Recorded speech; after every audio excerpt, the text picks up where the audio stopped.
menyerang duluan. Ketika dibales, Israelnya dikutukin. Wajar nggak gaya berpikirnya itu, saudara? Tidak wajar. Aneh sekali, saudara. Justru yang jadi korban malah dikutuki. Ini luar biasa, gaya berpikirnya terbalik, saudara. Ya kalau mereka tidak percaya Bapak Yahweh Yeshua, mungkin saya maklum. Loh, ini kalau orang yang katanya ngaku punya akar iman dari Israel, tapi ikut ngutukin, cilaka banget, saudara. Kitab suci mengatakan siapa yang mengutuk akan terkena kutuk, tapi siapa yang memberkati, dia akan diberkati.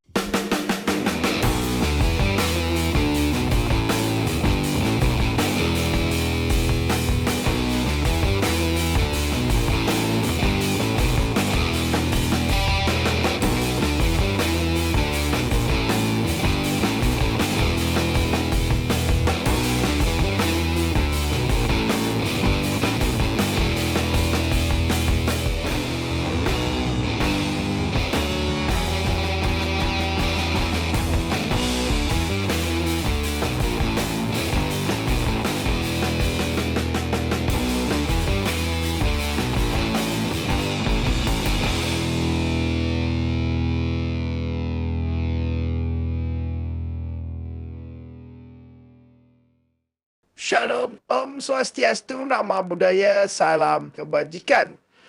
Salam sejahtera bagi kita semua. Dimanapun kita berada saat ini, kiranya kita semua tetap berada dalam keadaan sehat.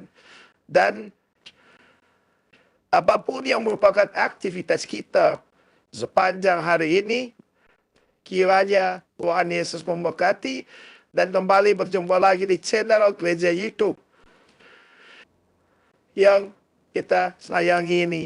Terima kasih buat saudara-saudaraku semua dan juga para sahabat yang sudah mendukung perkembangan channel Gereja YouTube ini dengan setia, dan kiranya kita tetap menggunakannya untuk menjadi berkat bagi semua orang. Nah, teman-teman, pada video kali ini saya akan membagikan kepada kita semua ada beberapa orang yang menghujat, menghina Kekristenan. Bahkan mereka menjadikan itu sebuah lagu dan sebuah lelucon. Maka dari itu saya juga mau minta teman-teman untuk berikan bertukar pikiran, berikan masukan apa tanggapan kalian sebagaimana saya akan menanggapi video ini. Nah, teman-teman, kita juga akan mendengar nanti bagaimana UAS ketika dia tidak terima kalau keyakinannya dihina, dan bahkan dia memberikan ancaman dengan dalil-dalil yang dia hafal, yang dia buat sendiri gitu tuh. Fatwa-fatwanya. Bahkan kalau kita lihat di beberapa tahun yang lalu, UAS ini, Ustadz Abdul Somad ini sudah termasuk menghina salib. Sudah keterlaluan dan tidak pernah ada penangkapan ataupun penyelidikan bahwa dia telah memperpecah belah negeri ini dengan mulut dan ajaran-ajarannya. Maka dari itu, teman-teman, sebelumnya mari kita simak video berikut ini. Kalau kita melihat berita-berita, baik di televisi, di internet, di YouTube, dan sebagainya, masih didominasi oleh peperangan, saudara. Di mana-mana berita yang kita dengar mesti peperangan.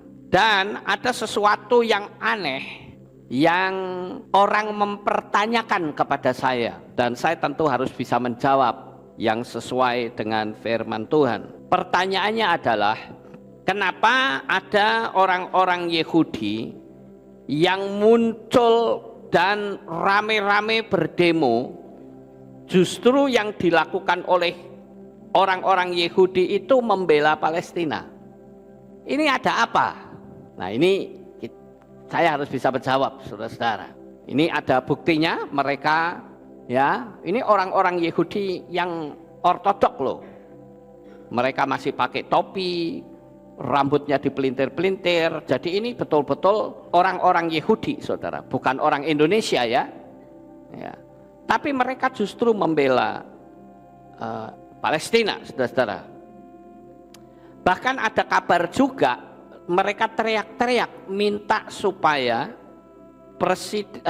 Benyamin Netanyahu itu mundur. Ada apa ini sebetulnya, saudara? Bahkan kalau saya lihat di video-video yang lain, orang-orang Yahudi ini membakar benderanya sendiri, bendera Israel. Ayo sekarang saya mau tanya nih, kalau kejadian ini ada di Indonesia, kira-kira bagaimana, saudara? Orang Indonesia membakar bendera Indonesia, apa yang terjadi, saudara? Oh, pasti masuk penjara, nggak ampun, saudara. Nah, ini mereka membakar benderanya sendiri, ya. Dan mereka betul-betul rame-rame sekali. Ya, ini saya tunjukkan.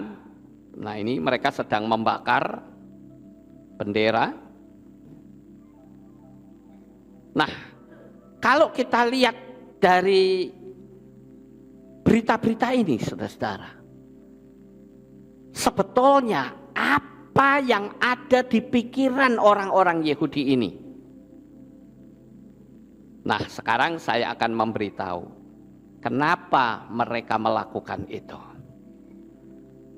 Sebenarnya mereka itu sudah lelah diperangi dan dikeroyok oleh banyak negara. Mereka ingin bebas. Sampai-sampai mereka bikin lagu pun, ya, lagu kebangsaan itu temanya Hatikvah atau pengharapan. Saya kadang merenung gini ya, kenapa sih kok Israel nggak kunjung selesai? Seolah-olah dia itu tidak lepas dari penderitaan, terus berharap dan berharap. Lalu kapan nyampainya? Kalau kita mau melihat dari sisi alam supranatural, lagu Hatikvah itu sendiri sudah tidak bisa membawa apa yang menjadi kerinduan bagi bangsa Israel. Kenapa? Karena mereka berharap. Sampai di sini paham Bapak Ibu? Pengharapan itu berarti peristiwanya belum terjadi. Saya berharap supaya saya mendapatkan kebebasan. Apakah kebebasan itu sudah didapat? Belum. Dan itu terus dinyanyikan tiap-tiap tahun. Itu secara hukum alam supranatural nggak akan nyampe. Terus berharap dan berharap. Harusnya mereka ganti lagunya, saudara. Ya tapi ya sudahlah, itu urusan mereka. Tapi yang jelas bangsa Israel itu ingin hidup damai. Dan kalau saya perhatikan, saudara, orang-orang kebanyakan tidak paham akan Israel, termasuk Indonesia. Mereka tidak paham. Nggak usah Indonesia deh, orang Kristen, saudara, yang katanya punya akar iman itu dari Israel pun tidak paham.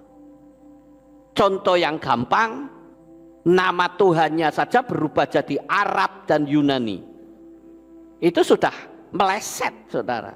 Diomongi ngamuk-ngamuk, dipecat dari sinode, disingkirkan. Sudah begitu ketika setiap ada perang ikut-ikutan ngutuk, saudara. Nah, coba kita akan berpikir secara realistis, saudara. Sekarang tolong jawab.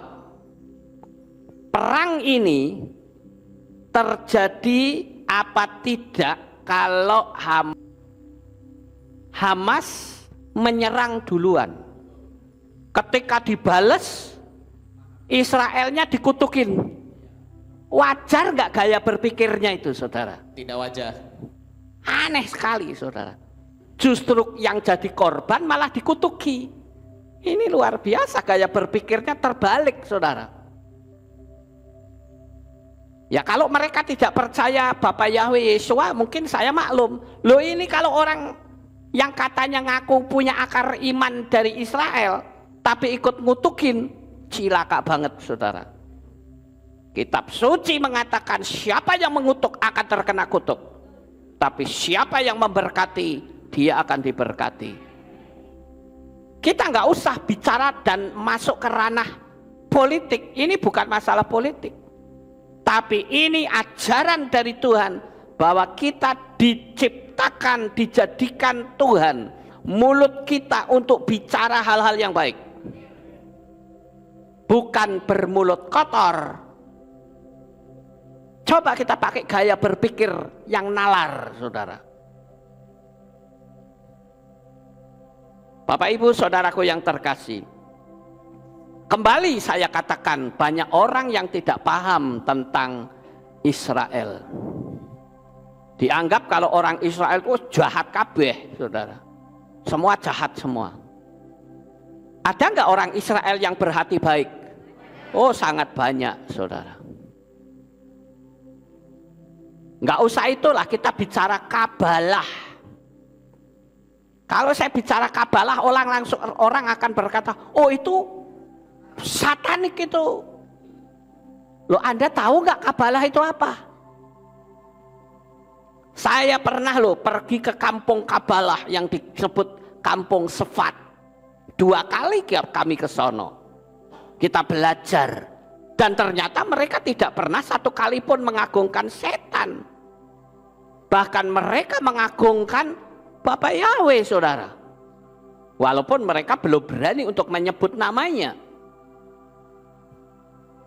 Jadi ayolah kita mulai belajar berpikir yang baik, saudara. Makanya saya beri tema pagi ini, kok bisa sih? Kenapa kok bisa? Yang jadi korban dikutukin. Saya kasih tahu, Tuhan jadikan mulut kita bukan punya mulut kotor. Yang keluarnya hanya sumpah serapah. Bahkan kadangkala kita tidak tahu berita yang sebenarnya. Di luaran ini kan berita yang muncul kan liar sekali. Ya. Yang benar dianggap salah, yang salah dianggap benar. Lah kita ikut-ikutan. Kita harus punya prinsip. Tuhan jadikan mulut kita untuk mengucapkan kalimat-kalimat yang bernada berkat. Sekarang pertanyaannya, boleh nggak kita berdoa memberkati Palestina? Boleh.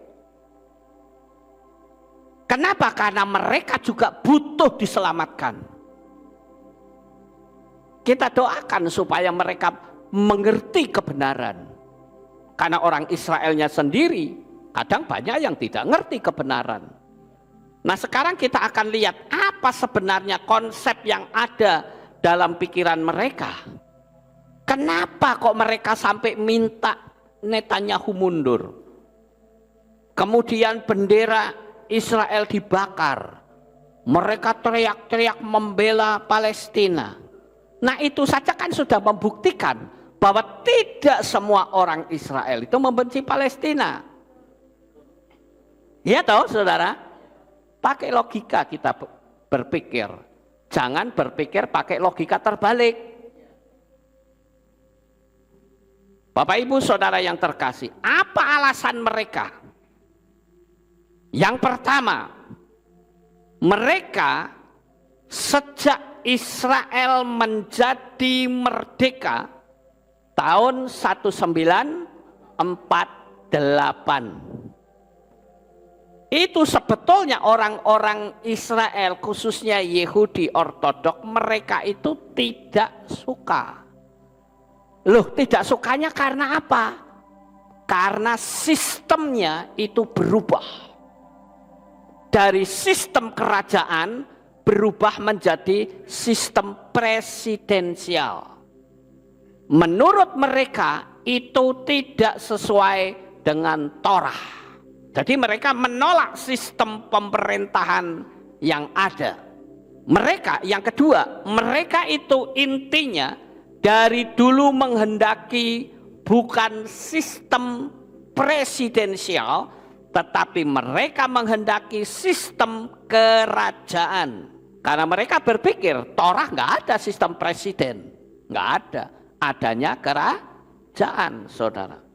Dan yang ketiga, mereka itu masih merindukan kedatangan Mesias. Dan Mesias yang benar menurut mereka adalah yang mendamaikan Israel dengan negara-negara yang lain. Sementara mereka tidak menerima Yeshua, karena Yeshua faktanya dengan mudah bisa disalib, dengan mudah bisa dihina, dicaci maki, tidak pernah ada perlawanan sama sekali.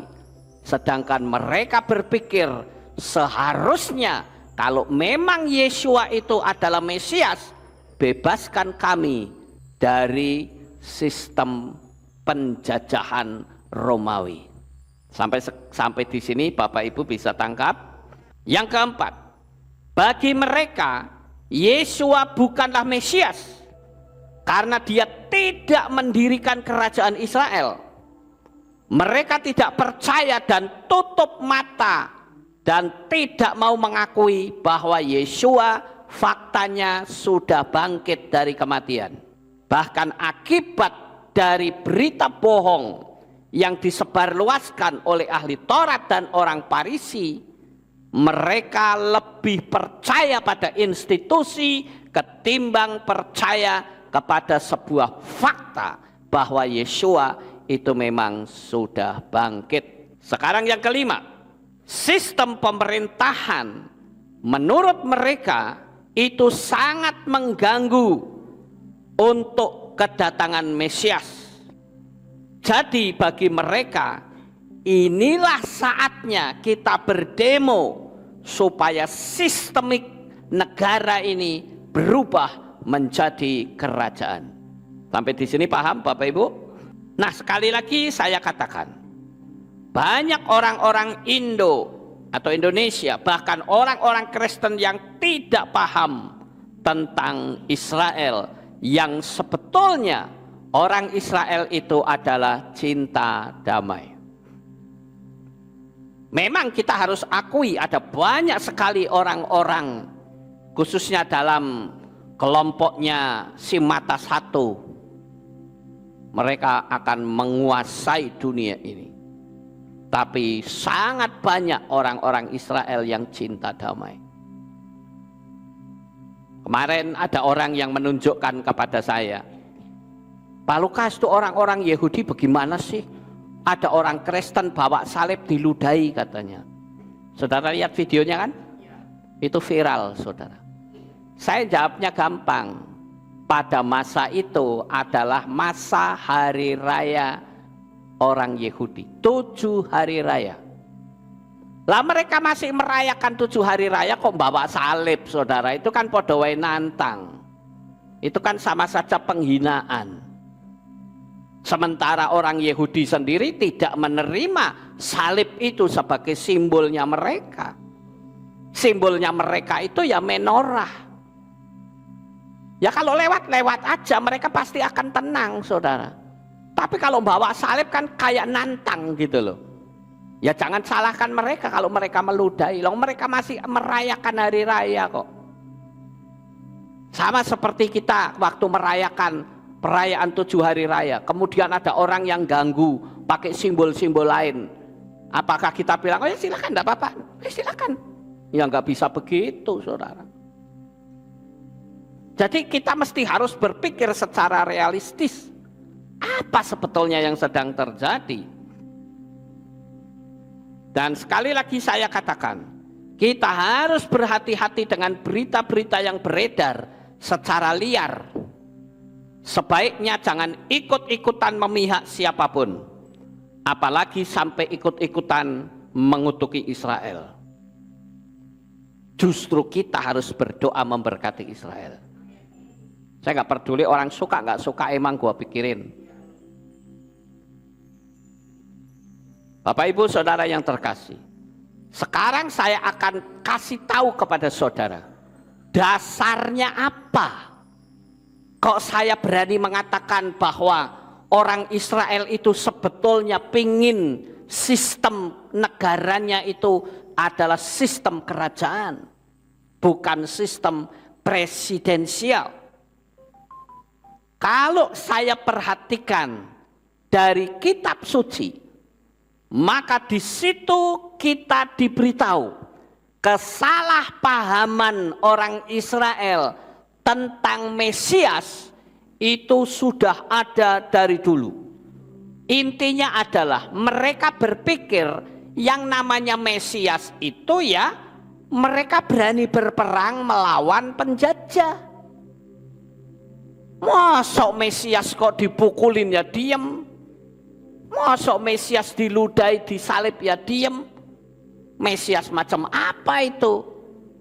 Itu yang ada di pikiran mereka. Nah sekarang saya akan tunjukkan beberapa ayat firman Tuhan. Nanti Brisco bisa baca ya, bahwa kesalahpahaman tentang Yesua itu sudah dimulai sejak Yesua lahir, dan itu pun dipahami oleh orang Majus sampai-sampai Herodes cemburu, dikira Yesua yang baru dilahirkan itu adalah pesaing beratnya dia. Kita baca Matius pasal 2 ayat 2. Seraya bertanya, di manakah dia, raja orang Yahudi yang telah dilahirkan itu? Karena kami telah melihat bintangnya di timur, dan kami datang untuk menyembah kepadanya. Amin.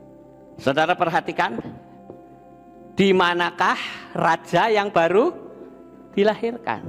Kalau bicara raja berarti bicara apa? Kerajaan. Kecuali kalau ayatnya, di manakah presiden yang baru? Nggak ada, bukan? Inilah kesalahpahaman yang awal ketika Yesua datang ke dunia ini.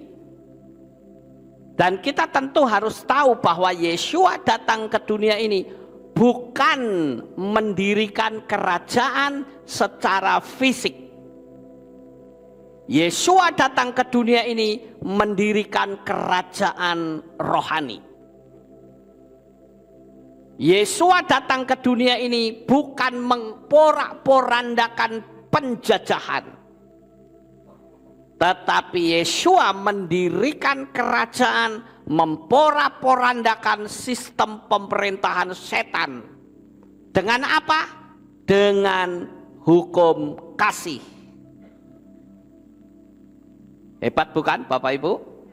Itu sudah salah persepsi. Apa yang dipikirkan orang-orang Yahudi pada masa itu tidak sesuai dengan apa yang dipikirkan oleh Bapa Yahweh. Nah, kita akan lihat, kalau kita lihat gambar ini saja, ini saya temukan gambar yang cukup lumayan bagus lah ya, untuk menggambarkan datangnya orang-orang Majus. Karena selama ini yang kita kenal gambarnya adalah 3 orang. Ya, nek 3 orang ya dari daerah Persia sana sampai ke Israel ya bisa dirampok di tengah jalan. Nah, untuk masalah ini ada sendiri sesinya. Silahkan lihat video-video saya yang lain. Kejanggalan di seputar kelahiran Yesua, ada materinya. Lihat aja lah. Ya, semua lengkap ada di sana. Kemudian kita lihat yang kedua, saudara. Mereka tidak tahu kalau Yesua itu bukan mendirikan kerajaannya di dunia ini dengan cara mengkudeta pemerintahan yang ada, tetapi yang Yesua maksud adalah kerajaan Shamayim. Kita baca Yohanan 18 ayat 36. Yesua menjawab, Kerajaanku bukan berasal dari dunia ini. Jika kerajaanku berasal dari dunia ini, para pengawalku tentu telah berjuang agar aku jangan diserahkan kepada orang-orang Yahudi. Tetapi sekarang kerajaanku bukanlah berasal dari sini. Amin. Nah, jelas bukan Bapak Ibu? Jadi Yesua itu bukan mendirikan kerajaan secara fisik. Sekarang yang jadi pertanyaan, bisa nggak Yesua lakukan ngundang malaikat-malaikat untuk mengobrak-abrik pemerintahan Romawi? Oh, terlalu mudah. Ya. Tapi bukan itu yang Yesua lakukan. Justru Yesua datang ke dunia ini untuk menyelamatkan semua manusia.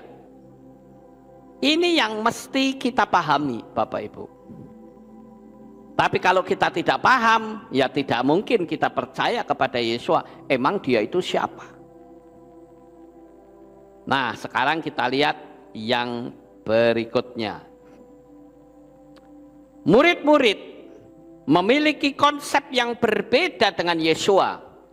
Mereka pikir Yesualah yang akan membebaskan mereka dari penjajah Romawi. Kita baca di Lukas 19 ayat 38. Seraya berkata, diberkatilah dia yang datang sebagai raja dalam nama Yahweh, damai sejahtera di Syamayim dan kemuliaan di tempat yang maha tinggi. Amin. Nah, kembali lagi kalau kita baca ayat ini saja kita sudah paham bahwa konsep orang-orang Yahudi pada waktu itu sangat berbeda. Sampai di sini paham ya Bapak Ibu?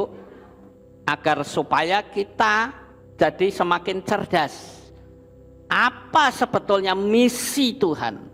Makanya kalau di luar sana banyak orang yang mengolok-olok Yesua dengan berkata, katanya juru selamat.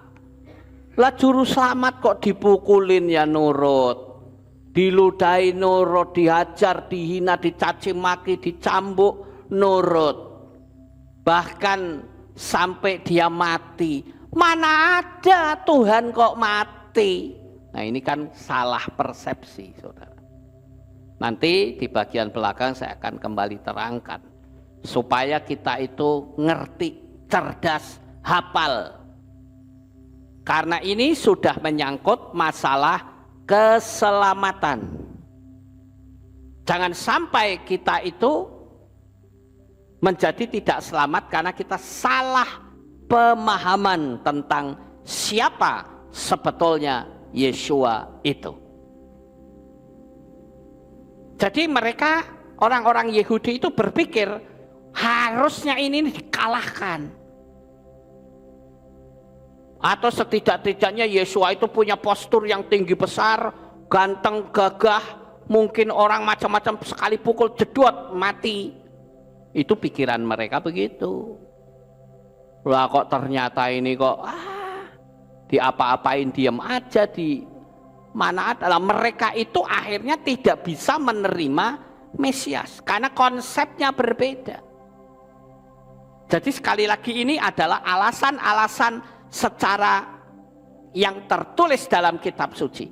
Kenapa mereka melakukan demo? Ini jawabannya saudara. Karena mereka menghendaki sistemnya bukan sistem presidensial, tapi sistem kerajaan. Dan sekali lagi, sistem presidensial menurut mereka itu akan menghambat datangnya Mesias.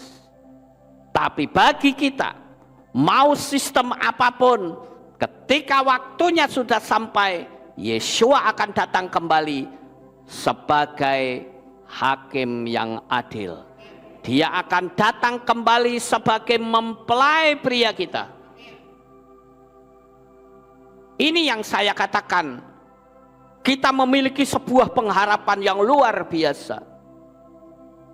Bayangkan orang Israel itu pandainya seperti apa, cerdasnya seperti apa, sampai tidak bisa menangkap bahwa Mesias itu sudah datang ke dunia ini, masih ditunggu terus.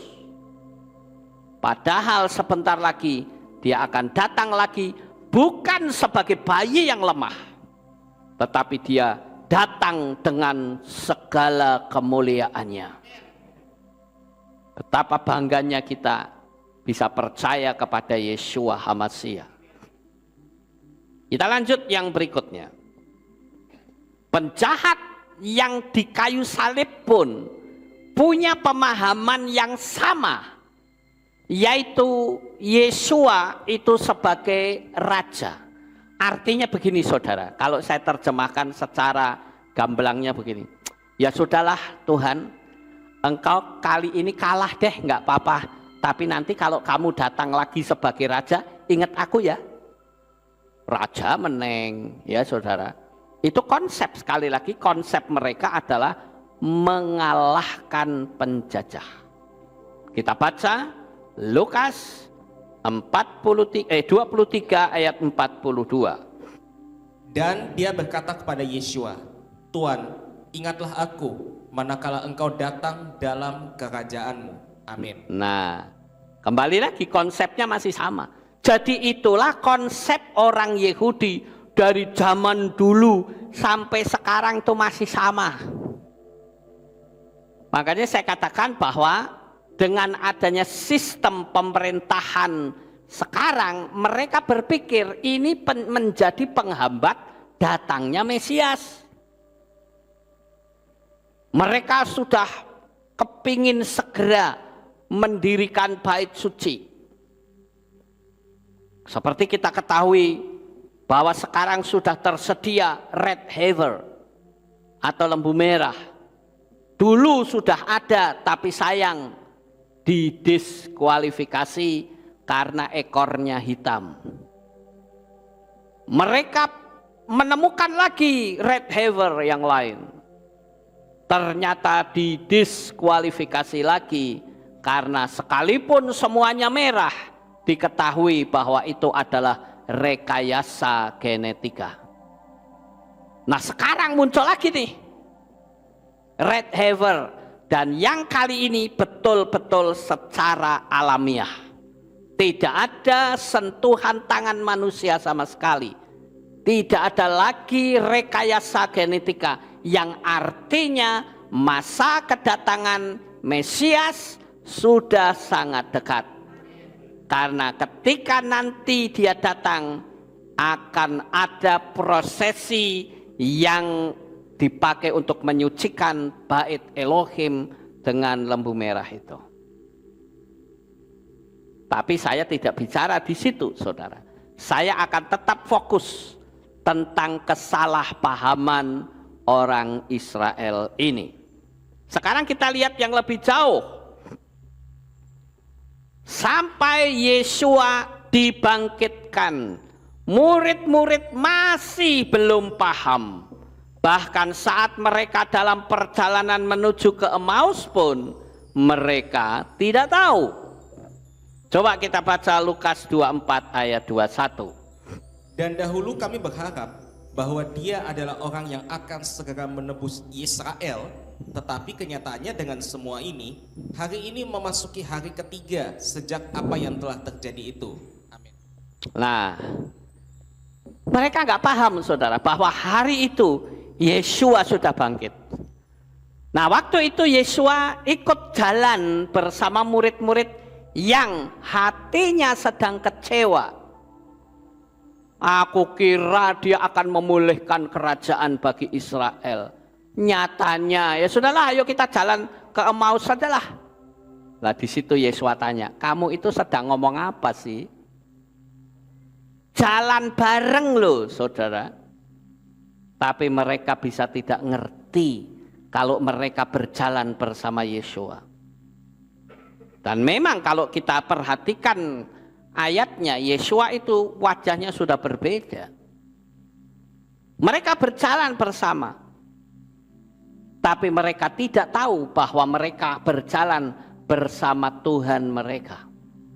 Barangkali saya kalau terapkan sekarang sama juga, banyak di antara kita yang tidak menyadari bahwa tiap-tiap hari, tiap-tiap waktu ada Tuhan yang selalu bersama dengan kita. Tapi kita nggak ngerti saudara. Lalu apa bedanya dengan dua orang murid yang menuju ke Emmaus? Mereka tidak tahu. Mereka taunya apa, saudara? Setelah mereka nyuruh makan, ya, mereka nyuruh mampir. Kemudian Yesua melakukan apa? Memecah-mecahkan roti. Baru mereka sadar. Sekali lagi ingat, ini bukan perjamuan kudus, ya. Tapi Yesua punya kebiasaan memecah-mecahkan roti. Mereka baru tahu, loh, lah ini kan guru kita. Tapi terlepas dari semua itu, kembali lagi saya katakan bahwa inilah bukti-bukti secara kitab suci, secara otentik bahwa konsep mereka tentang Tuhan itu salah besar. Barangkali kalau saya pertanyakan kepada saudara, mungkin kita juga punya pemahaman yang sama. Kalau saya tanya siapakah Yesua itu, mungkin banyak yang tidak paham. Ambuh wis pokoknya aku melu wae. Ada yang seperti itu. Saya banyak mendapatkan kesaksian dari orang-orang yang WA saya yang mengatakan, sekarang saya baru paham, saya baru ngerti siapakah Yesua itu. Saya tanyalah, kamu jadi Kristen sudah berapa lama? Sejak ada di kandungan ibu saya. Tapi saya tidak tahu tentang apapun. Yang saya tahu, mamaku beragama Kristen, ya aku wis ikut wae. Tanpa tahu tujuanmu ikut Tuhan itu untuk apa. Saya berharap jemaat di sini tidak ada yang seperti itu. Saya juga berharap para subscriber yang mengikuti streaming ini tetap memiliki konsep yang benar tentang siapakah Yesua itu. Jadi kalau begitu ada sebuah pertanyaan yang besar dan penting. Siapa sebetulnya Yesua itu? Nah, Bapak Ibu yang terkasih, saya akan jawab siapa sebetulnya Yesua itu. Dia adalah Bapa Yahweh sendiri yang menjadi manusia.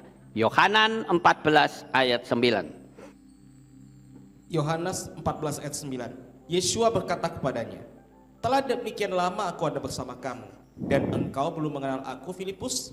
Siapa yang melihat aku, ia telah melihat Bapa. Dan bagaimana engkau berkata, tunjukkanlah Bapa itu pada kami? Amin. Nah, ini Filipus loh, muridnya sendiri loh.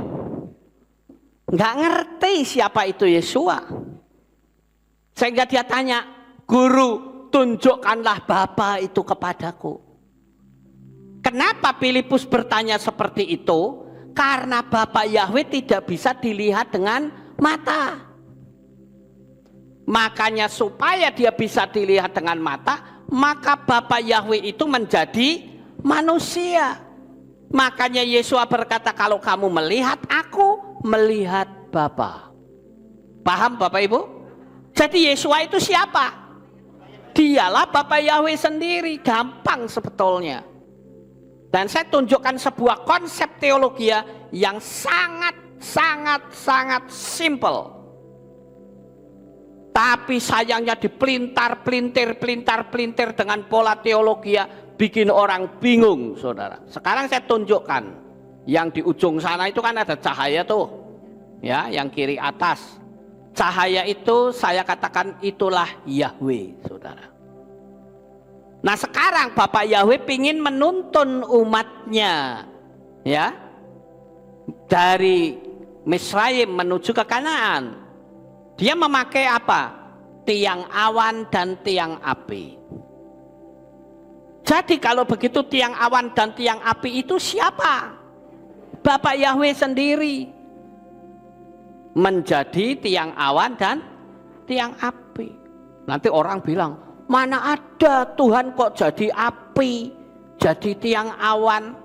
Ya kalau Anda berpikir seperti itu, berarti Bapak Yahweh itu tidak maha kuasa. Kalau dia maha kuasa, dia bisa jadi apa saja.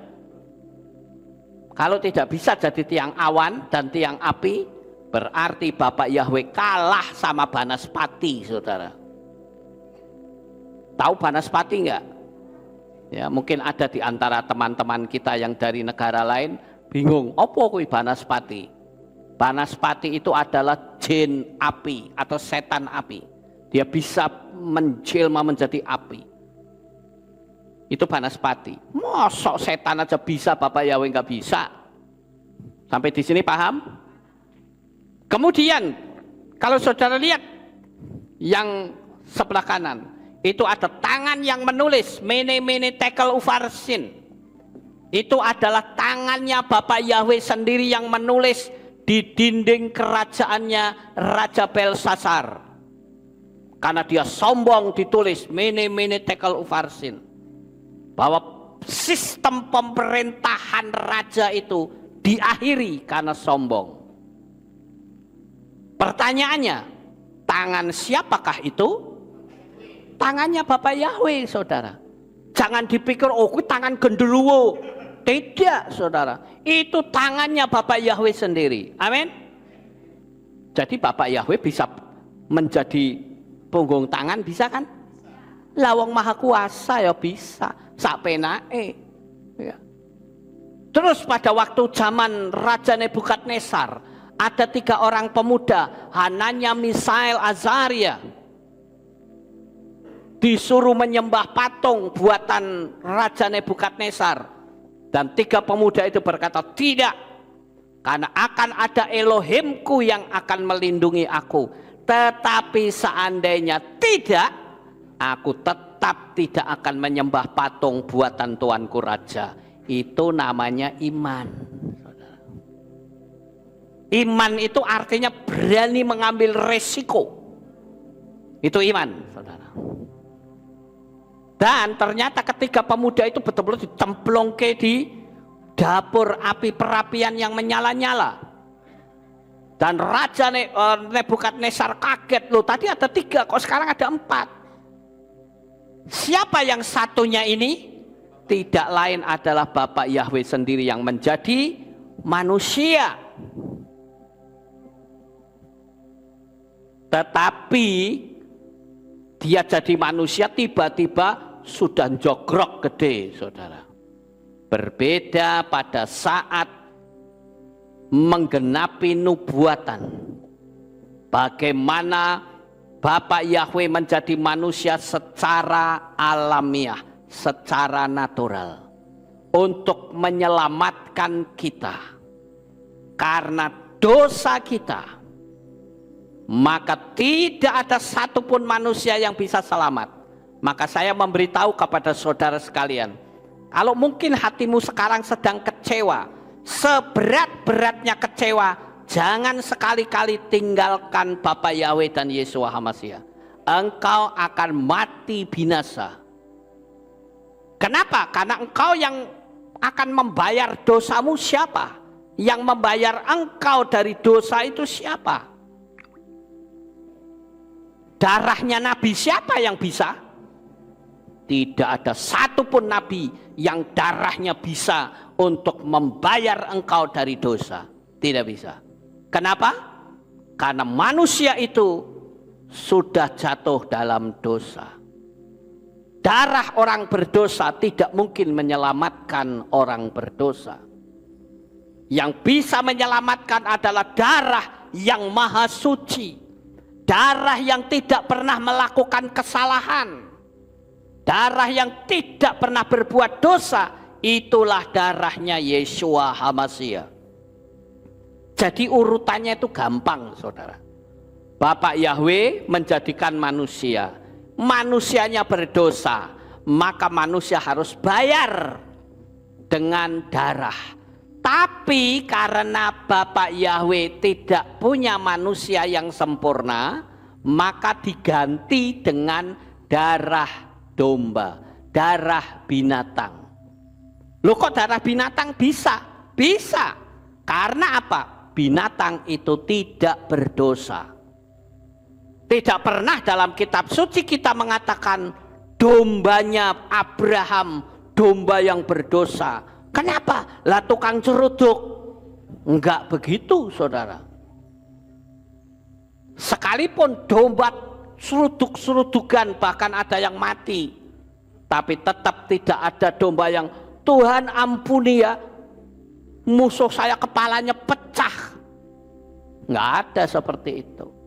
Itu sebabnya darah binatang itulah yang dipakai untuk membayar manusia dari dosa.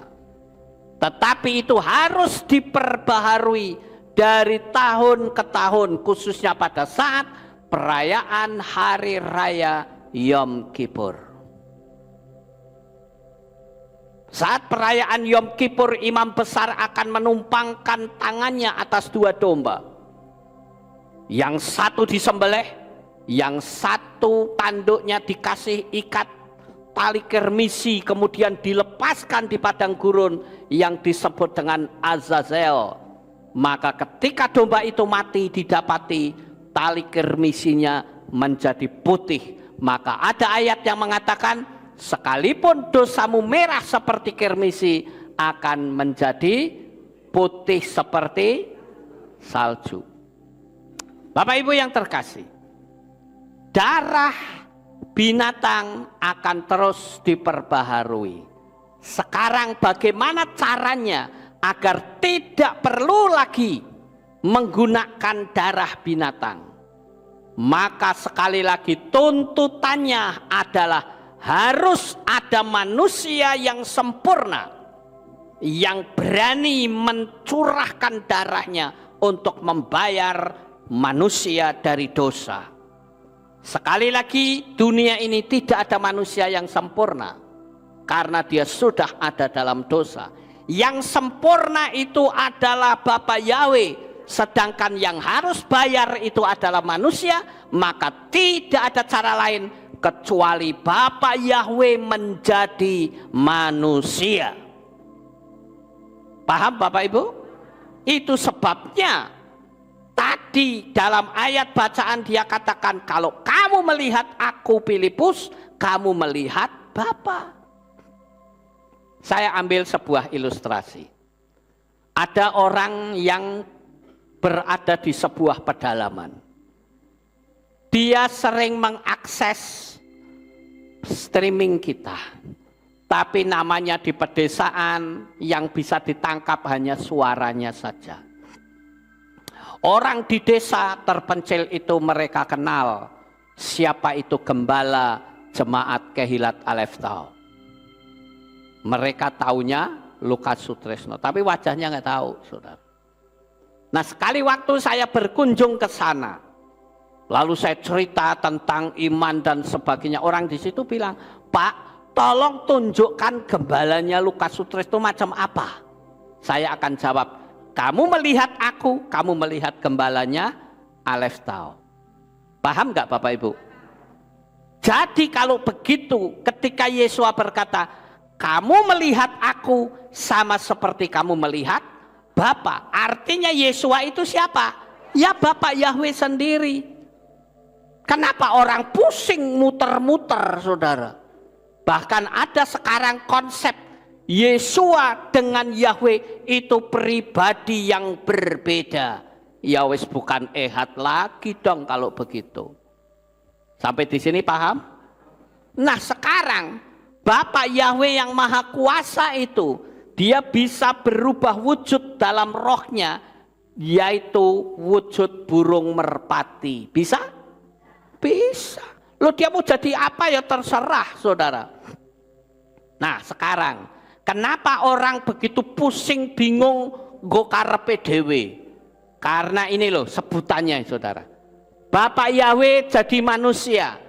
Bisa disebut firman menjadi daging. Bisa? Bisa. Bapak Yahweh jadi manusia disebut Dafar Elohim. Bisa?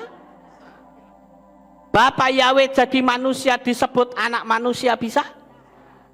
Sekarang Bapak Yahweh jadi manusia disebut putra Yahweh. Bisa? Bisa. Lagi Bapak Yahweh jadi manusia disebut inkarnasi sang pencipta. Bisa? Jadi kalau begitu, saudara, apapun sebutannya tetap itu Yahweh yang jadi manusia. Paham? Tapi kalau saudara usrek disebutannya, bingung dewe. Misalnya seperti tadi, Yahweh menjadi manusia disebut, firman menjadi daging. Lah mumet saudara, firman jadi daging. Wah, diputar, mumet dewe.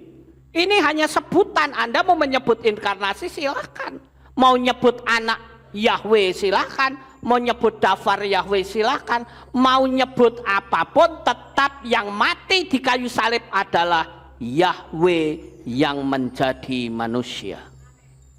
Makanya ketika Yesua disalib, itu ada prasasti yang ditulis, yang orang kenal. Saya tanya, apa? INRI. INRI itu bahasa Latin saudara, Yesus Nazarenus Rex Judai Rom. Sedangkan dalam bahasa Ibraninya adalah Yeshua Hanasrit wa Melech Yehudim. Diambil huruf depannya saja YHWH. Mana ada YHWH kok bisa dibaca Yahweh? Ya kan mulut kita yang ngomong begitu. Ya kalau mulutnya orang Israel ya bisa saudara. Iya toh? Sama seperti kalau saya bilang KPDYTH. Saudara tahu apa artinya? Kepada yang terhormat. Coba saudara tanya sama orang Amerika, dia pasti akan tanya, what is the meaning of KPDY2H? I don't know. Paham nggak Bapak Ibu? Saya kemarin menemukan sebuah situs yang bagus. Itu apa? Arkeologi Bible. Di situ ternyata ditemukan nama Yahweh dalam huruf hieroglif Mesir. Siapa bilang Yahweh tidak bisa dibaca? Saya cuma ngomong enek cangkeme wong Indonesia reso. Tapi kena orang Israel pasti bisa. Cuman mereka tidak mau membaca. Mereka ganti jadi Adonai dan Hashem. Ini meleset. Lawang tulisannya YHWH kok munine Adonai. Adonai itu kan Alef, Dalet, Nun, ya, Yod itu Adonai. Jadi kita ini harus tahu, ya, mau disebut apapun tetap saja itu Yahweh yang jadi manusia, saudara. Jadi jangan diputar-putar. Ya. Kadangkala saya bingung, saudara. Kenapa sih teologi yang simple kayak gini kok angele? Padahal dia katanya sekolah teologi ya. Lah sekolah teologi kan akhirnya jadi mempermudah orang. Harusnya kok malah bingung. Ada Tritunggal lah. Lah nek Tritunggal apa bedanya dengan Trimurti kalau begitu? Tri itu sudah bukan ehad. Padahal konsep iman kita Yahweh ehad ushemo ehad. Yahweh satu-satunya dan namanya adalah satu-satunya. Nggak ada duanya. Dipelintir lagi. 3 pribadi satu hakikat. Ada 3 pribadi ya beda, saudara. Pribadinya tetap satu. Saya sering membahasakannya seperti film Sun Gokong. Dikeroyok orang 50, dia bisa jadi 50. Apakah berarti ada 50 pribadi Sun Gokong? Ya tidak, pribadinya tetap satu. Gampang sih sebetulnya. Wong gampang-gampang kayak gitu kok dipikir pelintar-pelintir susah banget. Ya. Oke, kita lanjut, saudara-saudara. Jika kita tidak mengakui bahwa Yeshua adalah Yahweh sendiri, maka kita akan mati dalam dosa kita. Yohanan 8 ayat 24. Oleh karena itu, aku berkata kepadamu, bahwa kamu akan mati dalam dosa-dosamu.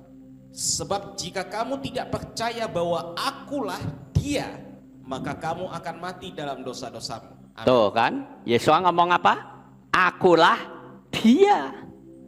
Akulah dia. Dia ini siapa? Ya Bapak Yahweh. Gampang sih saja nih. Ya toh? Tadi negur Filipus, kamu sudah sekian lama ikut aku, kok nggak ngerti Bapak itu? Tanya lagi. Ya kalau pertanyaan ini saya tanyakan, mungkin saudara saya bisa katakan, kamu katanya sudah Kristen dari bayi, kok nggak ngerti? Sama nggak kira-kira? Maka saya perlu kasih tahu kepada saudara, ini menyangkut masalah keselamatan. Sekalipun pembicaraan kita tadi bicara masalah demonya orang Israel, tapi kalau saya giring masuk ke pola rohani, jadilah seperti ini. Kita jadi paham betul siapa itu Yeshua HaMashiach. Sampai saudara berani tinggalkan Yeshua, saya katakan, kamu tidak akan pernah sampai di Samayim. Karena orang yang bisa masuk ke Samayim harus dengan darah yang maha suci. Dan di dunia ini tidak ada darah yang suci kecuali darah Yeshua HaMashiach. Kita harus pertahankan iman kita sampai pada titik nafas yang penghabisan. Doa saya untuk Bapak Ibu Saudara, jangan sampai mati tetapi engkau terlambat. Ingat, kalau sampai engkau mati dan belum terima Yeshua sebagai juru selamat, belum termeterai atas namanya, maka saya nyebutnya engkau mati dengan sia-sia. Kenapa kita harus termeterai? Karena dulu waktu kita bertobat, kita dimeterai dalam nama siapa? Nah, siapa itu nanti spiritnya akan tuntut kita di kursi pengadilan Tuhan. Ketika kita ada di kursi pengadilan, maka spirit itu berkata, Tuhan, orang itu milik saya. Kok bisa? Lah dia dulu dibaptis dalam nama saya. Enak aja. Makanya orang ini milik saya. Masuk logika enggak kira-kira? Masuk, saudara. Makanya saya katakan hati-hati masalah ini, saudara. Ini bukan masalah agama, ini bukan masalah gereja, bukan masalah sinode. Tapi apa kata firman? Yeshua itu tidak lain adalah Yahweh sendiri. Sekarang yang jadi pertanyaan kita yang terakhir. Pemahaman yang sangat mudah. Kenapa begitu sulit orang untuk memahaminya? Padahal dia sekolah teologi. Namanya sekolah teologi itu berarti sekolah yang membicarakan masalah Tuhan. Tapi sampai tidak bisa. Tahu kenapa, saudara? Karena ada spirit yang mengikat dia. Orang sudah percaya Yesus saja, setan masih bilang tunggu tanggal mainnya, tak cegat kamu nanti di depan sana. Akhirnya tidak terima Yeshua. Ngeri sekali, saudara. Menolak dengan alasan dia itu tidak lebih manusia biasa. Saya katakan, siapa orang yang tahu hari kematiannya? Tidak ada. Hanya Yeshua yang tahu. Dan dia pun berani mengklaim, rombak bait suci ini dan dalam 3 hari aku akan mendirikannya kembali. Yang dimaksud adalah tubuhnya. Maka pada waktu dia mati, pada hari yang ketiga dia bangkit kembali. Yang artinya siapapun yang percaya kepada Yeshua, kalau nanti mati kita akan dibangkitkan. Tapi setan tidak suka. Dia pelintar-pelintir supaya keselamatan bisa terlepas. Tidak panggil nama. Dia berpikir Yeshua itu bukan Yahweh, tapi Yeshua itu pribadi yang lain, tapi menyatu. Malah bingung, saudara. Makanya banyak orang-orang dari seberang yang sulit untuk percaya. Karena teologianya, bikinannya Tertullianus. Tapi kita ikutin apa yang kitab suci katakan. Bahwa Yeshua itu tidak lain adalah Bapa Yahweh sendiri. Sukses besar untuk saudara. Bapa Yahweh memberkati. Haleluya. Kita tunduk kepala, kita berdoa. Kami mengucapkan terima kasih dan syukur kepadamu ya Bapa Yahweh. Pada saat pagi hari ini kami telah mendengarkan firman-Mu. Biarlah kami akan semakin mantap ketika Engkau datang sebagai Raja. ketika engkau datang sebagai mempelai, ketika engkau datang sebagai hakim, atau engkau datang dalam jabatan apapun, yang jelas kami pasti diselamatkan. Sekarang kami akan menata kehidupan kami menjadi lebih baik dari hari-hari yang lalu. Terima kasih Bapa.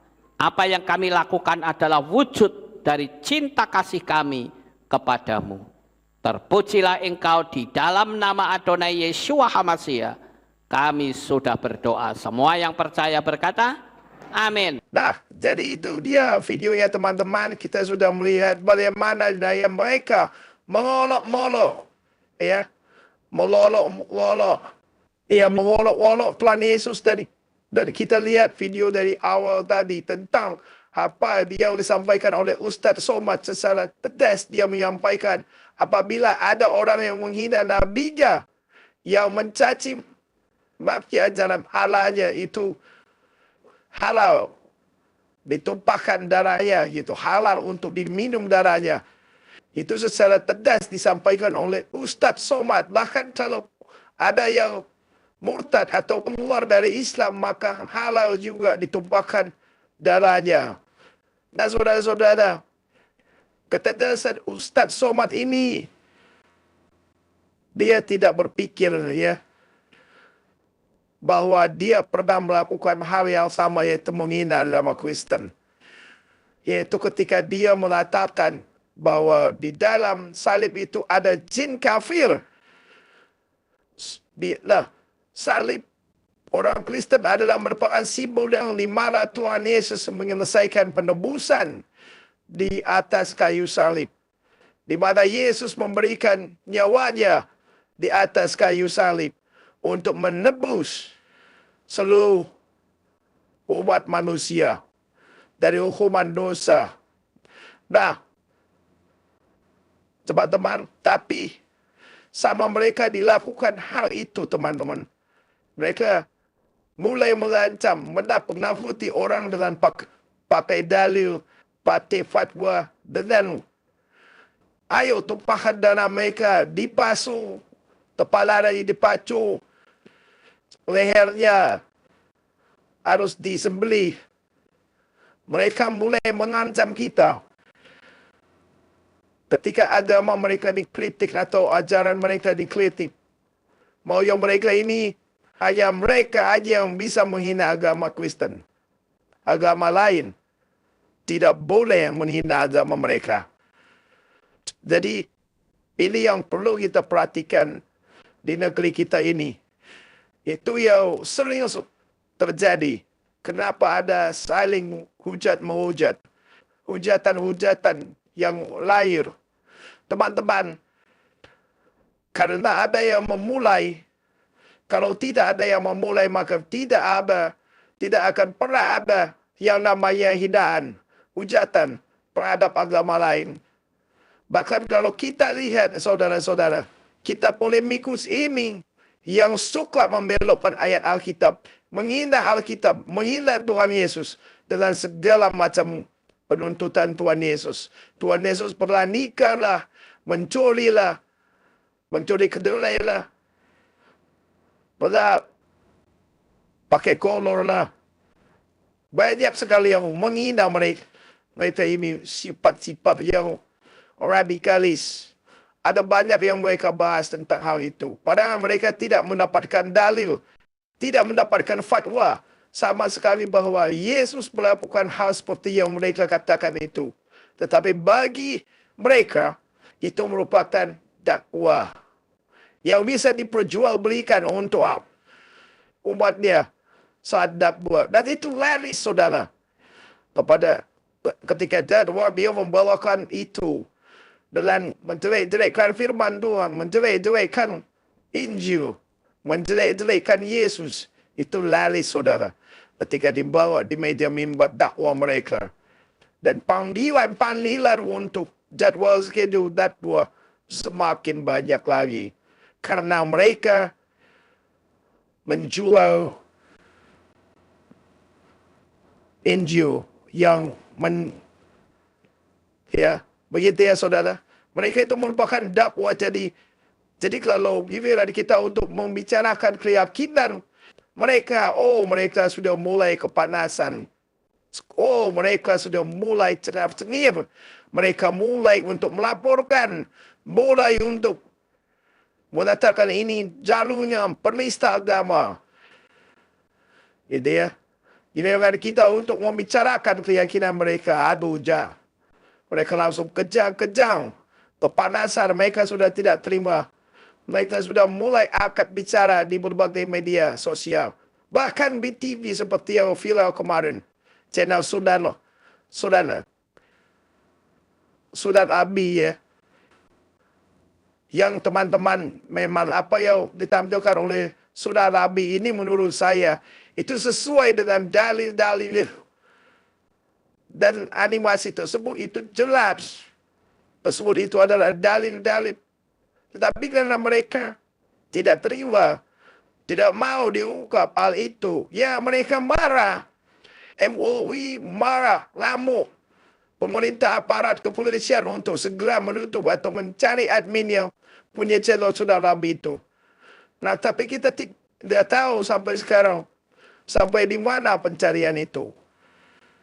Ya, karena agak susah, karena kemungkinan besar bahwa Sudan Abi itu atau adminnya itu tinggal di luar negeri, bukan di Indonesia. Jadi itu dia teman-teman. Yang perlu kita perhatikan bahwa awal bibiran kita untuk membicarakan keyakinan mereka, mereka tidak terima. Tetapi giliran mereka, orang sedikit aja bencol, udah langsung ditangkap. Ya, contoh kayak MKC ditangkap. Ya, sebenarnya mereka bersukacita mereka dengan berbagai macam alasan ketika sampai kena hukum gitu ya. Seperti UAS kemarin itu sempat sampai kita laporkan kepada pihak penegak hukum dan dia mulai mengklarifikasi bahwa tidak ada niatnya untuk menghina salib itu. Hanya menjawab pertanyaan dari jamaahnya yang menjawab dia menjawab pertanyaan itu harus ada dalilnya dan harus ada dasarnya. Atas dasar apa UAS mengatakan salib itu ada jin kafir? Misalnya begitu, kalau nggak ada dasarnya, jangan larang-larang. Kira-kira seperti itu, jangan larang-larang. Bahwa di salib itu ada jin kafir. Ini sudah keterlaluan sebenarnya. Dia membuat dalil-dalil sendiri. Nah, jadi teman-teman, ini yang perlu kita perhatikan. Bahwa mari jangan saling menghujat kalau memang tidak mau dihujat. Atau tidak mau keyakinanmu dibicarakan, jangan dibicarakan. Ya, keyakinan orang lain. Kemarin video itu seperti Ustadz Agustan setelah mualaf dan memang yang buat ulat, dia yang buat ulat sendiri. Para mualaf setelah mereka mualaf masuk Islam, mereka dikasih panggung di sana. Bahkan diangkat mereka sebagai ustadz. Bahkan diaku-akukan seperti memiliki pintu surga, kunci surga di sana. Dan di situ mereka mulai berbicara sembrono. Tidak punya dasar. Seperti yang kita lihat. Yahya Waloni pernah masuk karena hukum. Pernah diproses. Banyak. Tapi ya cuma sebentar gitu. Sebentar. Dan sebanding dengan apa yang ini MKC 10 tahun penjara. Sedangkan Yahya Waloni tidak sampai 1 tahun penjara. Nah, kerana tidak bergerak penegak hukum, biar Tuhan saja yang bergerak. Dan bahkan ada beberapa orang yang menghina Yesus. Itu sudah sangat-sangat menyedihkan. Dia bilang, inaliai si Mega Fitris telah mualaf. Oh, luar biasa. Dia menghina ajaran Kristen. Tapi dia, di perjalanannya, dia ditabrak. Dia kecelakaan. Mungkin dia sudah mempersiapkan, artinya ya sebagai bahan ceramahnya. Tetapi sampai di tengah jalan, tabrak tamat belajar lagi. Ya kan? Stephen Indah Wibowo. Juga banyak Ustaz Stephen Indah Wibowo juga penghina-penghina Yesus. Juga banyak mereka yang sudah nyalinya. Ustaz menginta. Ustaz menginta ya begitu luar biasa. Juga kalau diskusi itu lebih ngeri. Menghujat, menghina, bukan ngeri lagi gitu ya. Ngeri sebentar. Ya. Diskusinya itu menghujat, menghina. Parah gitu. Bukannya membina. Hanya itu dia hanya menghujat aja gitu ya. Itu sebenarnya mereka yang suka menghina ajaran Kristen. Tidak ada ini yang tidak ada ilmunya sebenarnya. Bukan lihat tidak mengetahui kebenaran itu, tetapi karena cerdasnya menghujat kekristenan dan laris gitu. Topik-topik seperti ini laris gitu. Dan itu yang dijual. Seperti ini yang tadi teman-teman kita lihat. Beberapa orang ada dua wanita, satu laki-laki, satu pria di mana mereka bisa menjadi sebuah lagu itu. Mereka menyanyi dengan lagu-lagu yang mengolok-olok Yesus. Mengolok-olok ajaran Kristen. Mengolok-olok Tuhan Yesus. Mereka senang, mereka tertawa, mereka bahagia. Mereka menjadikan itu sebuah lelucon, teman-teman. Coba kalau giliran kita melakukan hal yang sama. Dicari langsung, dilaporkan. Jadi itulah, istilah mereka itu bisa kalau menghina agama lain. Tetapi kalau agama lain membahas agama mereka tidak mau. Mereka tidak suka. Mereka kepanasan jenggot. Jadi itu saja yang mau saya sampaikan. Biarkan kiranya Tuhan yang bekerja di hati mereka. Dan pria ini, saudara kita ini, yang sudah menyanyikan lagu orang-orang, itu saya kurang tahu di mana dia sekarang. Apakah dia sudah tamat atau bagaimana? Demikian juga perempuan yang di video terakhir. Sekarang dia tidak pernah muncul lagi. Kita tak tahu di mana mereka. Apakah Tuhan sudah, apakah Tuhan sudah menjemput sakratul maut, sudah menjemput dia, gitu ya. Katalah main-main. Kalau sudah mengolok-olok, itu membahayakan diri sendiri. Doa-doa itu bisa berbahaya, menghancurkan mereka sendiri. Tak pernah lagi kelihatan. Kita tak tahu kita di mana mereka. Apakah Tuhan sudah menegur mereka atau bagaimana. Dan biarkan cara Tuhan saja yang menyelesaikan itu. Karena kita percaya bahwa Tuhan itu jauh lebih adil dibanding orang-orang, dibanding dunia ini. Kalau kita melaporkan mereka itu ya tidak ditanggapin. Saudara-saudara, udah beberapa orang dari mereka itu sudah dilaporkan, tapi tidak ditanggapin oleh pihak penegak hukum. Jadi kita melakukannya. Kita berdoa saja bagi mereka. Demikian yang bisa saya sampaikan. Kiranya Tuhan Yesus memberkati kita semua.